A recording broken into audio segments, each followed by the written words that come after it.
Welcome to Fearbound Stories. Please subscribe to the channel and tell us where you're watching from and what time it is where you are. Now let's begin. Jake never minded working late. In fact, he preferred it. Nighttime meant fewer traffic jams, fewer impatient customers glaring from their porches, and more peace. It was just him, the hum of his car, and the steady buzz of the delivery app sending him from point A to point B. But late-night orders always came with a little edge of unease. Strange neighborhoods, lonely back roads, houses that looked abandoned until someone opened the door. That Friday night, Jake got one of those orders. It popped onto his phone at 11:47 p.m. sharp. A big order from Golden Dragon, the Chinese place downtown, 4 entrees, 2 sides, and drinks. More than enough food for a family, paid in advance. The note said, "Hand it to me." The customer's name was M. Wright. The address was unfamiliar, a pin near the edge of town, where the neighborhoods turned rural and the streetlights thinned out. Jake shrugged, picked up the food, and started the drive. The further he went, the quieter it got. Streetlights gave way to long stretches of darkness. Houses became fewer, set farther back behind trees and sagging fences.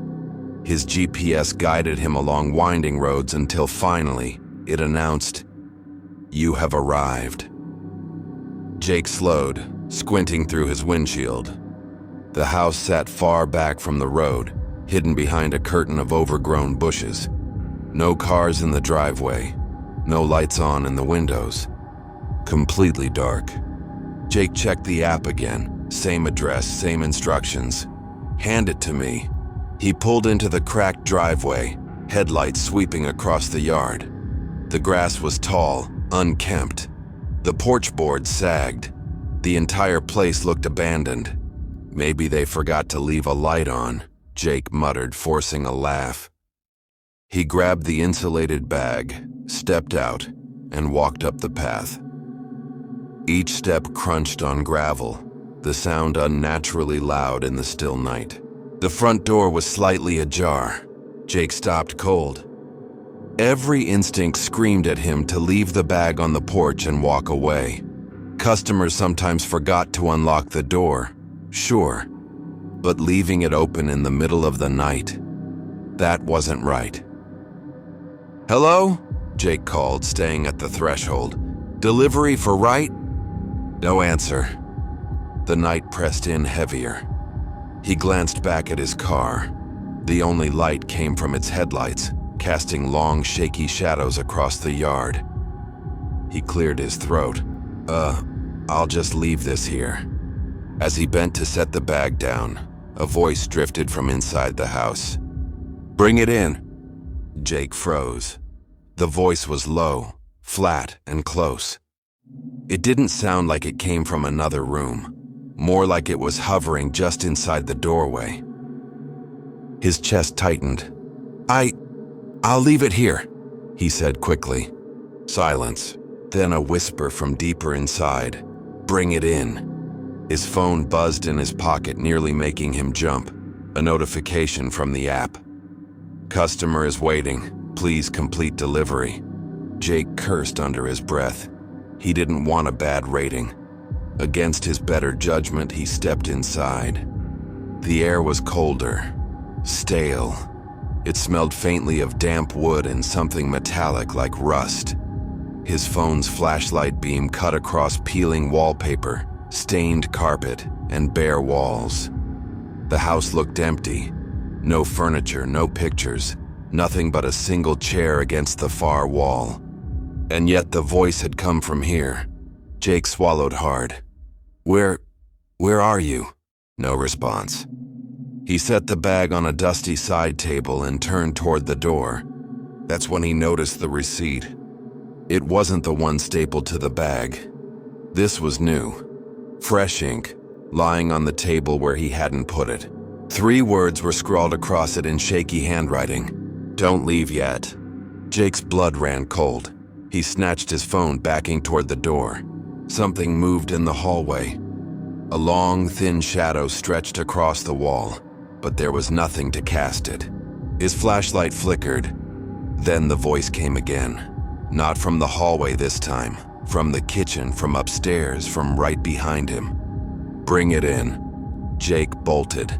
He shoved the door open, sprinted down the path, and dove into his car. He jammed the keys, floored it, gravel spraying as he tore down the road. Only when he was several miles away did he slow, chest heaving. His phone buzzed again. Delivery completed. Tip received.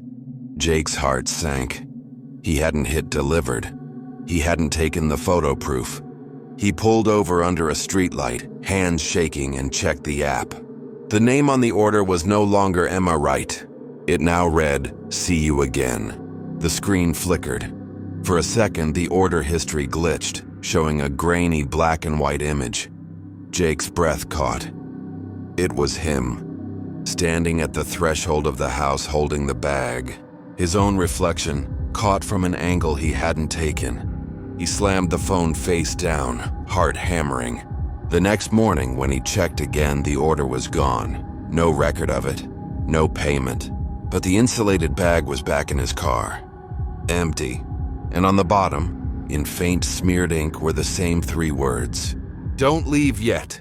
Before we move on to the next story, give us your verdict on this one. And don't forget to like and subscribe. Tyler had been doing late-night deliveries for almost a year. It wasn't glamorous, but it fit his schedule. Nights meant less traffic, better tips, and a kind of quiet freedom he didn't get during the day. But nights also meant the strange ones. He'd had customers answer the door half-dressed, customers too drunk to remember placing an order, and even one guy who tried to pay him in lottery tickets. He thought he'd seen it all, until the house on Maple Drive. The order came in at 12:41 a.m., a large pizza, garlic bread, and a bottle of soda, paid in full, with a $10 tip already added. The instructions said only, "Hand it to me at the door." Easy enough. The neighborhood was one of those older parts of town, lined with tall oak trees that leaned over the cracked sidewalks.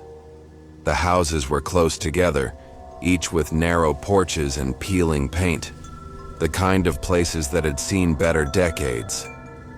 When Tyler pulled up, everything seemed ordinary at first. The yard was trimmed, the walkway swept clean. No car in the driveway, but that wasn't unusual this late. Then he noticed the upstairs window. The curtains were half drawn, and behind the thin fabric stood a figure, perfectly still, perfectly straight. Tyler squinted. The faint glow of a lamp lit just enough to make out the shape of a person. Arms at their sides, head tilted slightly forward, watching. A chill slid down his spine. Customers looked out windows all the time, but this was different. This one wasn't moving. They weren't shifting their weight, waving, or even blinking. They were just staring. Tyler forced himself to shrug it off. He grabbed the insulated bag, walked up the path, and knocked on the door. The sound echoed strangely in the silence of the street. No dogs barking, no TV murmurs from inside. Just the hollow knock and the whisper of wind through the trees. No answer. He knocked again, louder. "Hey, delivery, got your order." Still nothing. But when he glanced up at the window again, the figure was still there, still staring. Tyler's mouth went dry. "Okay," he muttered under his breath. He pulled out his phone and checked the app. Address matched. Order active. "Hand it to me at the door." He sighed, leaned forward, and knocked a 3rd time. That's when his phone buzzed. A notification from the app. "Please don't leave it, I'm waiting." Tyler froze, heart pounding. Slowly, he lifted his eyes back toward the window. The figure was gone. The curtain swayed faintly, like someone had just stepped away. His pulse quickened. He looked down at the doorknob, half expecting it to turn.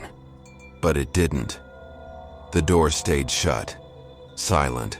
"All right, buddy," he said under his breath. "This is getting weird." He bent down to set the pizza bag on the porch. Click. The porch light snapped on. Tyler flinched, nearly dropping the bag. His eyes darted around the yard. The switch had to be inside.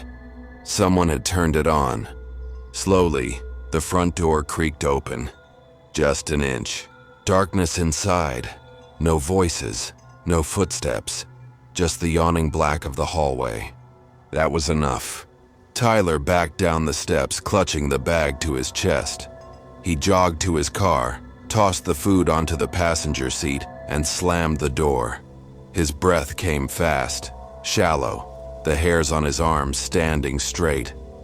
His phone buzzed again. Another notification. Thanks for coming. Next time, bring it upstairs. Tyler's head snapped up. The upstairs curtains were fully closed now. But for just a second, he thought he saw the faint outline of someone standing there, pressing against the fabric. He tore out of the neighborhood, tires screeching against the cracked asphalt. Hours later back home, he tried to laugh it off. Maybe it was a prank. Maybe the guy just wanted to mess with him. But the more he thought about it, the more one detail gnawed at him. He hadn't marked the delivery complete. He hadn't left the bag. He hadn't taken the picture proof for the app. And yet his phone still buzzed at 2:03 a.m. Delivery completed. Tip received. Tyler's stomach dropped. He opened the order history. The name had changed. No longer Alex M. Now it read, "Looked right at you." And the profile picture, where it had been a blank gray icon earlier, was now filled in. It was blurry, grainy, but there was no mistaking it. It was Tyler, standing in the driveway, holding the pizza bag, staring up at the window. A photo he had never taken. Before we move on to the next story, give us your verdict on this one. And don't forget to like and subscribe. Marcus had been driving nights for over a year. It wasn't a dream job, but it kept the bills paid, and he didn't mind the quiet. Late night shifts suited him. The traffic was light, the streets were still, and the hum of his car's engine mixed with faint music on the radio felt almost meditative. But there was always that one nagging thought in the back of his head. He wasn't just driving around. He was pulling up to strangers' homes in the middle of the night. Houses where everyone else was asleep, curtains drawn, lights off. He never really knew who was on the other side of the door. Most nights he ignored that thought. Most nights nothing happened, until the duplicate order. It was 12:12 a.m. when the notification came through. A cheeseburger meal, fries, soda, and an apple pie. Paid in advance, decent tip. Instructions, leave at door. Marcus sighed, accepted, and picked it up from the drive-thru. He glanced at the receipt as he drove. Address was Willow Lane, a part of town he rarely visited. The kind of neighborhood where houses sagged and lawns grew wild. When he arrived, the house looked ordinary enough. Single-story chipped paint, porch sagging slightly. The mailbox leaned sideways, numbers almost worn off. But there was one thing that stuck out. The porch light was off, yet a faint glow flickered inside the living room. A TV, muted and shifting light behind the curtains. Marcus carried the bag up the creaky steps. The boards groaned under his weight. He set the food neatly on the porch, snapped the proof photo, and marked the order complete. Easy. He was halfway down the path when headlights swept over him. Another car pulled into the driveway. Marcus squinted, hand hovering over his phone. The car door opened, and another delivery driver stepped out, insulated bag in hand, same restaurant logo. They locked eyes, equally startled. "You delivering here?" the guy asked. Marcus nodded slowly. "Yeah, just dropped it off." The guy frowned. "Weird. I've got the same order. Cheeseburger, fries, soda, pie." Marcus's stomach tightened. He glanced at the slip stapled to his own bag. Identical. They stood in awkward silence for a moment. Two strangers holding the same food at the same house, both paid by different apps. Customer must have double ordered. the other guy muttered, though he didn't sound convinced. Marcus forced a laugh. Yeah, probably. The other driver shrugged, set his bag next to Marcus's, snapped a photo and left. Marcus got in his car and drove off, but his hands were tighter on the wheel than usual. 15 minutes later, his phone buzzed. Another order, same food, same restaurant, same address. Marcus frowned. Maybe the other driver's bag got stolen. He reluctantly accepted and drove back. When he arrived, his chest tightened. The porch was empty. Both bags were gone. But the TV was still flickering inside, static glow pulsing faintly against the curtains. Marcus swallowed hard. He set the new bag down, snapped another photo, and hurried back to his car. As he slid into the driver's seat, he glanced back at the porch. The food was already gone. At 1:03 a.m., the app buzzed again. Same order, same house. This time, Marcus declined. Seconds later, his phone rang, an unknown number. Against his better judgment, he answered. A flat, toneless voice rasped through the speaker. Why didn't you bring it inside? Marcus's stomach dropped. Who is this? The line crackled, then silence. The call ended. His pulse hammered as he pulled over under a streetlight. He opened the order history. Every completed delivery from the night was gone. No record of payments, no proof photos. Just one active order. Timestamp 1:04 a.m. Customer, your address. Marcus blinked. No, not his delivery address. His home address. Instructions. Hand it to me. His throat went dry. Slowly, he lowered the phone and looked up into the rearview mirror.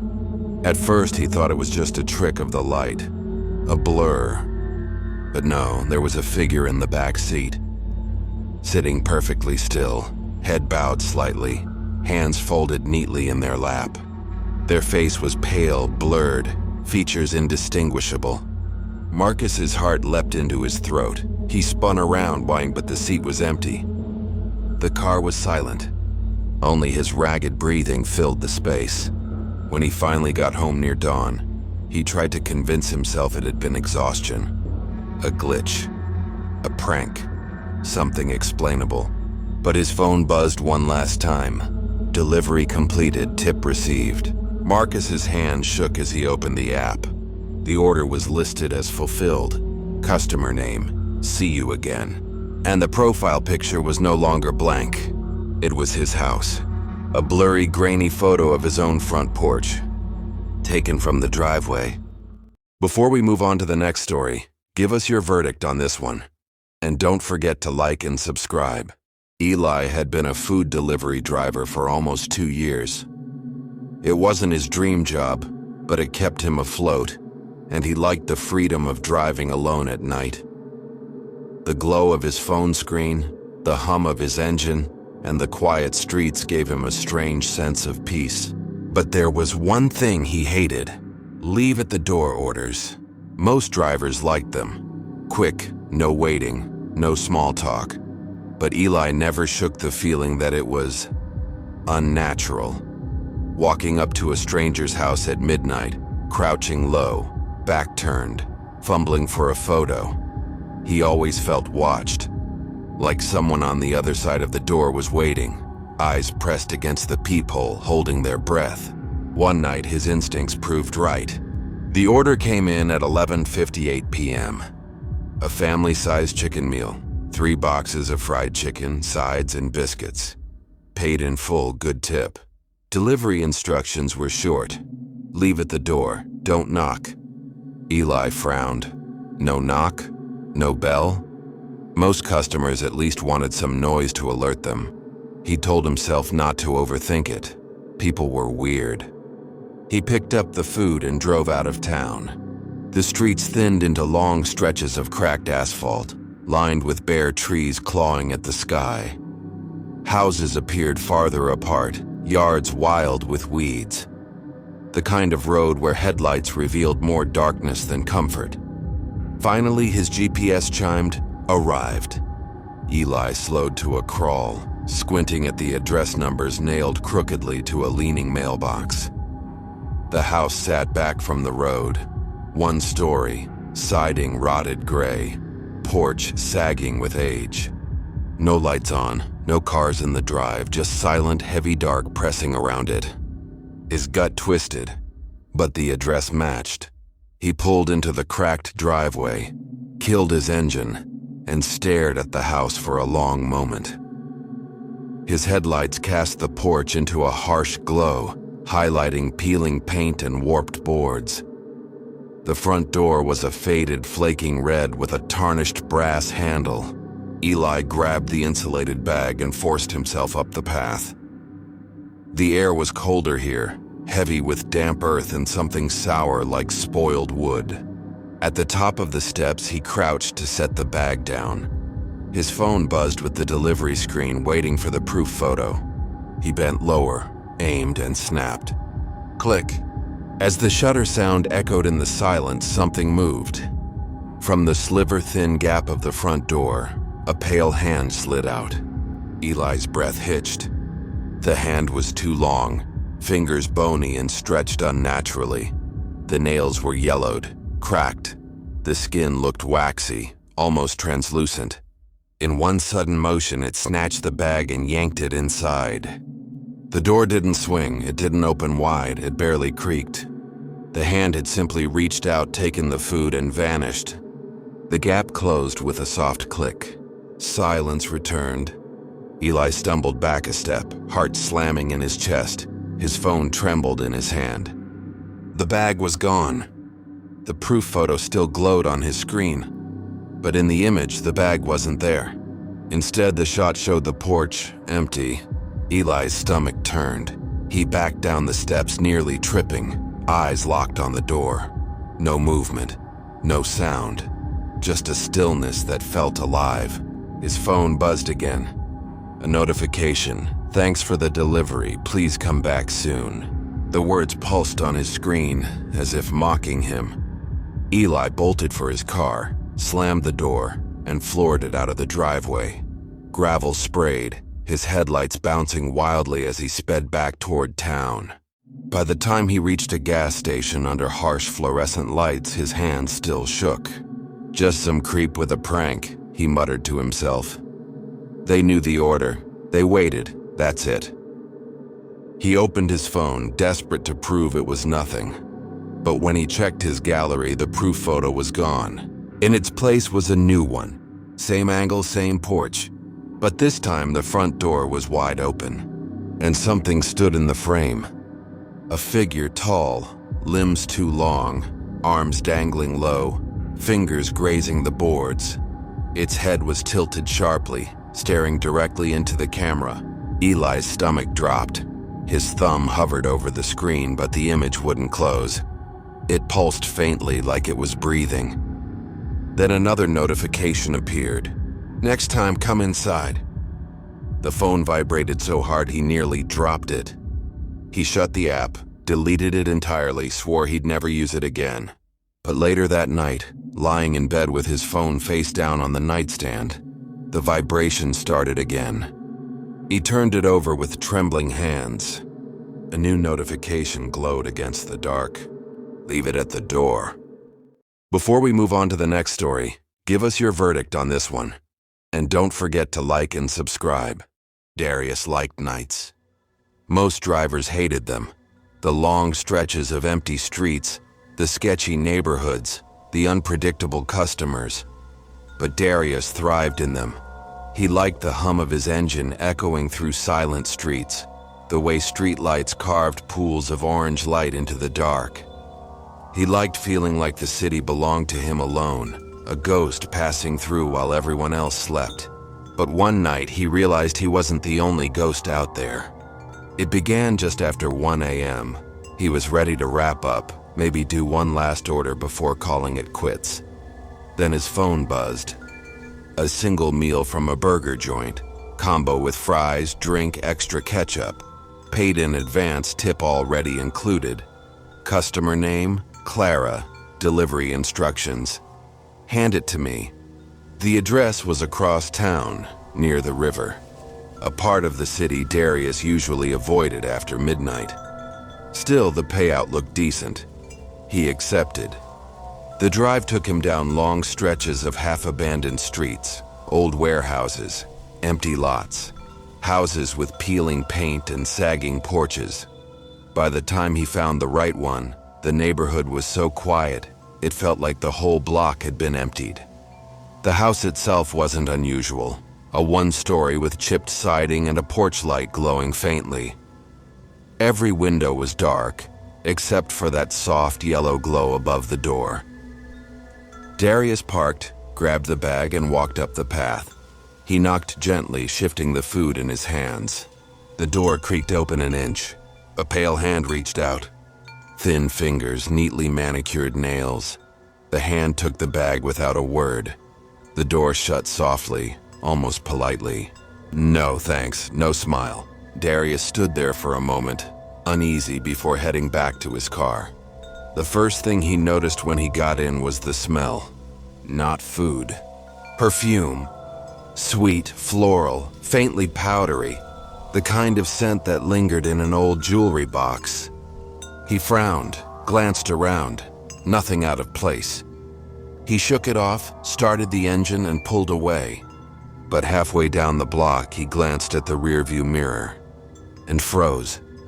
Someone was sitting in the back seat. For a second, he thought it was just a shadow. But then the figure shifted. A woman.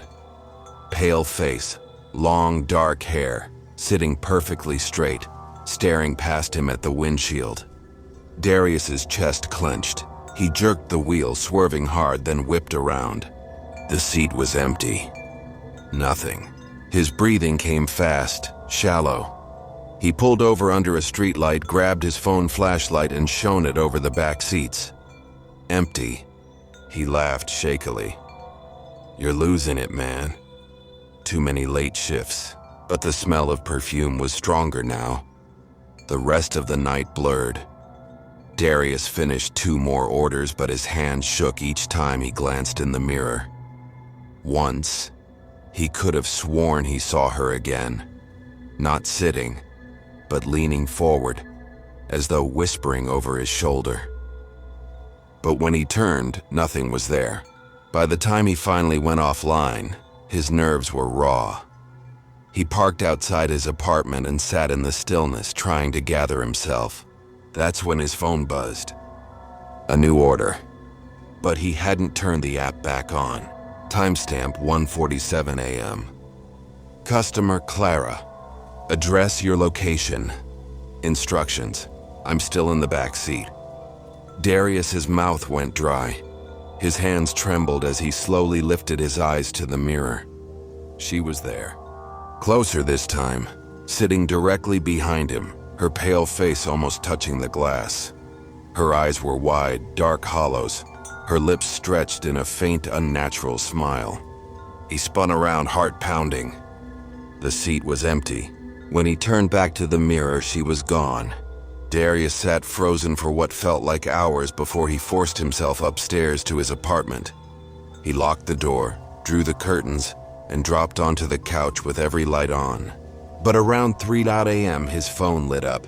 He hadn't touched it. A new message from the app. Not an order, not a notification, just a single line. "Thanks for the ride, see you tomorrow." He stared, stomach twisting, fingers numb. The screen flickered once, twice. For a split second, the app showed a new profile picture under the name Clara. It was a photo of his car, taken from the back seat. You've just crossed the boundary between reality and the unknown. If you felt the fear tonight, make sure to subscribe before you leave, because on this channel, every story is just the beginning. New nightmares arrive every few nights, each one darker than the last. Until then, keep your lights low, your doors locked, and your mind open. You are now part of the Fearbound family.